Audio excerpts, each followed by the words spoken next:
पता नहीं मुझे, आप जानते होंगे बेटर आप, क्योंकि मैं ये भी मंडी पॉइंट आउट करना चाहूंगा जिससे जी पहले आप बोलें जी कि आप जिस तरीके से खुद के ब्रांड के थ्रू भेज रहे हैं, खुद का ब्रांडिंग है, खुद का पैकेजिंग है, काफी इंपॉर्टेंस देता है वो प्रोड्यूस को। देखिए ऐसा है, आपको सबसे पहले ये समझना है कि आपने अगर मेरे कहे के ऊपर अपना बाग लगाया है तो आपके पास सबसे बड़ा एडवांटेज होगा कि आपके पास में वेस्टेज नहीं होगी, क्योंकि उसके माँ बाप एक थे बराबरी का प्रोड्यूस है। हमारे यहाँ सबसे बड़ी फाइट होती है, प्रोड्यूस के 3 या 4 कैटेगरीज बन जाती हैं। तो जो सबसे अच्छा और सबसे वैल्यूएबल प्रोड्यूस होता है वो सबसे कम होता है, मीडियोकर प्रोड्यूस सबसे ज़्यादा होता है, और घटिया प्रोड्यूस भी 10, 15, 20% होता है। तो आप इस इक्वेशन को समझिए, अगर मैं वो 20% या 10% या 15% जो नीचे का माल है ना, अगर वो मेरा मीडियोकर भी हो जाए तो I will be able to make a lot of money. It's a matter of life and death for me, it's a matter of profit and loss for me, you know. अगर वो on if you see it on a balance sheet, आप ये समझिए कि आप red से green हो सकते हैं सिर्फ अगर आपके नीचे का वेस्टेज सही हो जाए तो। कितनी बड़ी चीज़ है ये, मेरे लिए तो बहुत बड़ी चीज़ है। और वही वेस्टेज अगर बढ़ गया तो मेरी ग्रीन बैलेंस शीट रेड हो जाएगी। तो अब अगर आपने स्टेप बाय स्टेप हर चीज़ को फॉलो किया है तो आपका वो जो रेड है ना, बाकी आपके पास बफर बहुत बड़ा होगा। लेकिन आम आ गया, आम आ चुका है, लेकिन साइज अगर छोटा है तो वो 2 कौड़ी का आम है। आप उसका करेंगे क्या? अगर और जब आपने इस तरीके की ग्राफ्टिंग और इस तरीके की मेहनत के साथ में अपना बाग लगाया है तो आपका वो जो छोटा वाला आम होगा ना, वो आपके पड़ोसी से बहुत कम होगा। आपके पड़ोसी का वेस्टेज होगा अगर 5 मैंगोज तो आपका 1 मैंगो होगा, क्योंकि वो पूरी तरीके से आपने एक सिस्टम से किया है ना, रैंडमली तो काम किया नहीं है। वो तो पता नहीं कहां से पेड़ इकट्ठा हुए हैं, वो पता नहीं कहां से आए, और वो ऐसे ही चल रहा है। तो आपके पास में सबसे बड़ा मंडी में एडवांटेज ये होगा कि आपके पास में ज्यादा प्रोड्यूस अच्छे साइज का होगा, आपकी डिमांड अच्छी होगी। आप मंडी की बात करें, मंडी में आम के टाइम पे ब्लड बाथ होता है, बहुत ज्यादा आम हो जाते हैं। मतलब स्लेइंग हो रही होती है, मैंगो स्लेइंग चल रही होती है ना। सो आपको क्या करना है, आपको इस बात को समझना है, आपको किसान has to be connected to the mandi. जितना आप मंडी से कनेक्टेड होंगे उतनी आपकी समझदारी बढ़ेगी। जितनी आपकी समझदारी बढ़ेगी, मैं अपने यहाँ का रीजन का आपको बता सकता हूँ, और मैं अपने रीजन का, मैं जहाँ जहाँ जा रहा हूँ मैं वही प्रॉब्लम्स देख रहा हूँ।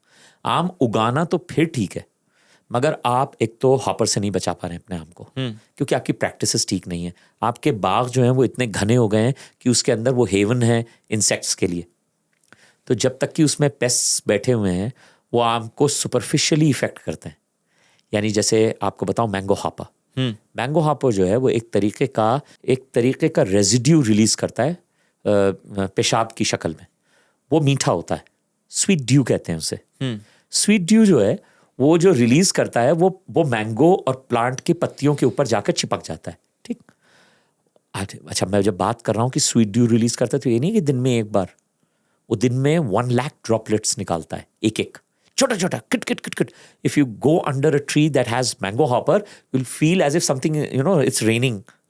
Yeah, I'm telling you, you see those, you sense those small droplets of pee coming on your skin, और वो जो है वो प्लांट के ऊपर जाके डिपॉजिट हो जाते हैं, माने लीफ पर, और पहले लीफ पे होते हैं, और आपको वो चमकती हुई लीव्स दिखेंगी, क्योंकि वो हनी ड्यू है ना, मैंने अभी कहा, तो वो मीठा होता होगा शायद, तो इस वजह से हनी ड्यू कहते हैं उसे। वो विद मॉइस्चर, जब मॉइस्चर के कांटेक्ट में आता है तो उस पर एक ब्लैक कलर की सूटी मोल्ड डेवलप हो जाती है। वो सूटी मोल्ड पूरे पत्ते को ब्लैक कर देती है। यानी ये समझिए कि आपकी फैक्ट्री में आपका जो sunlight is the supply of your factory, your leaf is your factory. आपका पत्ता आपकी फैक्ट्री है उस प्लांट की, और उस प्लांट की फैक्ट्री के ऊपर काले रंग की एक लेयर बन गई। तो बेसिकली आपकी सप्लाई हिंडर हो गई रॉ मटेरियल की। जब आपके पास रॉ मटेरियल ही नहीं तो फोटोसिंथेसिस काहे का होगा? करेक्ट। तो आप वो पूरी ब्लैक कलर की एक लेयर बन जाती है। उससे क्या होता है, फोटोसिंथेसिस इफेक्ट करता है। और दूसरी बात ये है कि जब बारिश होती है तो ये ब्लैक सूटी मोल्ड जो है ये सब फ्लो करके आखिर में जो आम होता है उसके टॉप पार्ट पर, नोज पर जाकर डिपॉजिट हो जाता है।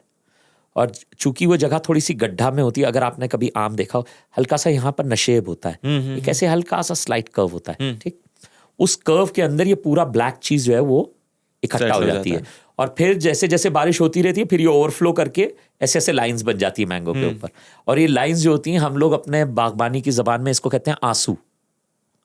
So it's like a tier drop, ऐसे टक से ऐसे लाइन बनती है. ये क्या है? ये सब आम को खराब कर रही है, क्योंकि अगर विजुअली आम अच्छा नहीं है तो nobody wants to buy it. समझ गया. यह है तो सुपरफिशियल प्रॉब्लम, लेकिन अगर उसकी विजुअल अपील को खराब किए दे रही है तो फिर वो आम किसी वैल्यू का नहीं रहता है. बट मंडी में बस मंडी में बेच सकता हूँ और कहीं नहीं बेच सकता. मंडी में भी वो नहीं बिकता है ना. अच्छा. आप समझिए, मंडी में भी आपको बिल्कुल लटे दाम, गिरे हुए दाम, आपको बिल्कुल मतलब वो एक्सप्लॉइट. क्योंकि एक बात समझिए, आखिर में तो चीजें ठेले पर जानी है ना, ठेले वाले को भी तो जस्टिफाई करना है. मैं सुपरमार्केट से सब में कैसे घुसूं? देखिए, सुपरमार्केट तो बहुत बड़ी बात हो गई, वहां तक तो हम अभी पहुंच ही नहीं पाए. नॉर्थ इंडिया का मैंगो नहीं पहुंच पाया. वजह क्या है? हमारी इंडस्ट्री बहुत डिसऑर्गेनाइज्ड है. जब तक कि हमको लॉट्स पूरी नहीं मिलेंगी तब तक कि हम नहीं पहुंच सकते. सुपरमार्केट में जो आम है वो कहाँ से है? वो कहाँ से आ रहा है? साउथ से आता है. नॉर्थ इंडिया जो हम हिंदी स्पीकिंग रीजन है, यहाँ कोई अच्छा ऑर्गेनाइज सेक्टर नहीं है. आम जो यहाँ पर आता है थोड़ा बहुत मलिहाबाद से, या जो प्रीमियम ग्रेड का आम है बस वही इकट्ठा होता है, वही आता है. लेकिन सवाल ये है, प्रीमियम तो आप 15% कर रहे हैं. आपकी दाल रोटी तो 85% के ऊपर डिपेंडेंट है. उस 85 का क्या होगा? हम जितना अपवर्ड मूवमेंट कर सकते हैं चीज़ों का, किसान उतना कामयाब हो सकता है. तो यहाँ अब मंडी के अंदर क्या होता है? मंडी के अंदर पूरी जो एक्टिविटी है वो एक्सप्लॉयटेटिव. आप जानते हैं मंडी कैसे ऑपरेट करती है. आम की mandi is no other mandi, it's the same. ठीक है, बट ये बात समझिए कि ये गेहूं और धान की मंडी नहीं है. क्योंकि गेहूं धान में तो जो किसान अफोर्ड कर सकता है वो कहता है मैं नहीं बेचूंगा, I will hold for 3 months. With mango you cannot do it, because you do not have any systems where you can convert it into pulp. And even if you convert it into pulp, you have to understand आप कितना आम pulp में convert करोगे. पता चला अब जो pulp की मार्केट है वो भी बर्बाद हो गई. इतना आम पता चला कैनिंग में चला गया. Anywhere where you dump things, वो मार्केट तो क्रैश कर जानी है ना. करेक्ट. तो हर चीज इक्विलिब्रियम मेंटेन रहना चाहिए. जब हम इक्विलिब्रियम मेंटेन करके काम करेंगे, हम पहले क्वालिटी मैंगो प्रोड्यूस करें. अभी मार्केट में क्या रेट पे बिकता है आम? अच्छा, ये वेरी करता है. Standard average? स्टैंडर्ड बताता हूँ आपको. होलसेल में बिकता है 32 रुपये 35 रुपये किलो. ठीक. 40 रुपये भी बिकता है प्रीमियम.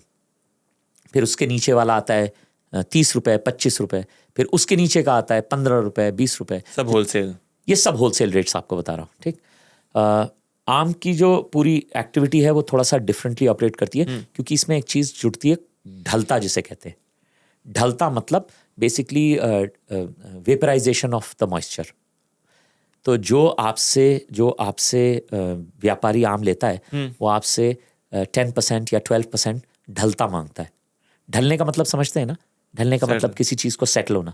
तो वो जब आप हरा आम लेके जाते हैं तो उसमें से मॉइस्चर लॉस होता है और तभी उसकी राइपनिंग होती है. अच्छा. तो अब वो 10% नहीं होता है, वो थोड़ा कम होता है मॉइस्चर लॉस, लेकिन उसके वेट में फ़र्क पड़ जाता है हमके. तो किसान से वो ढलता लिया जाता है. अब वो ढलता क्या होता है? ढलता होता है 12%, 10%.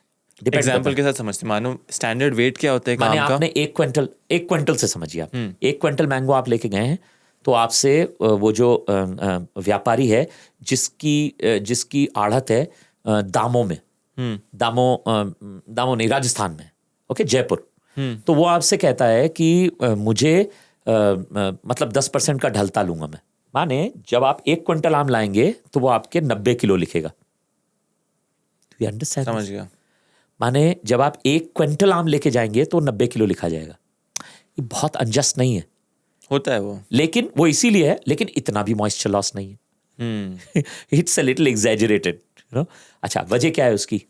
वो अपनी सेफ्टी लेके चल रहा है कि आप उसको जब सड़ा गला आम देंगे, गड़बड़ आम देंगे, तो वो सब उसी 10% में से निकाल लेगा. आप कैसे सॉल्व करें? मैंने कैसे सॉल्व किया हम आपको बताते हैं. आई cracked this code about 4 years ago. मैंने सबसे पहले अमेरिका से इंपोर्ट किए कॉटन होल्ड्स. इंडिया में थे ही नहीं. क्या करता है वो आम की डंडी से आम को काटता है और होल्ड कर लेता है. तो आप उसको नीचे लाइए and you can put it on the ground without hurting the mango at all. तो मैंने 4 इंपोर्ट किए थे यूएस से. यहाँ थे ही नहीं वो. ठीक. वो था मेरे मैंगो हार्वेस्टिंग के लिए. अच्छा, मैंगो हार्वेस्टिंग. क्योंकि होता क्या था, हमारे यहाँ प्रैक्टिसेस इतनी इल प्रैक्टिसेस है मैंगो हार्वेस्टिंग की, और हमारे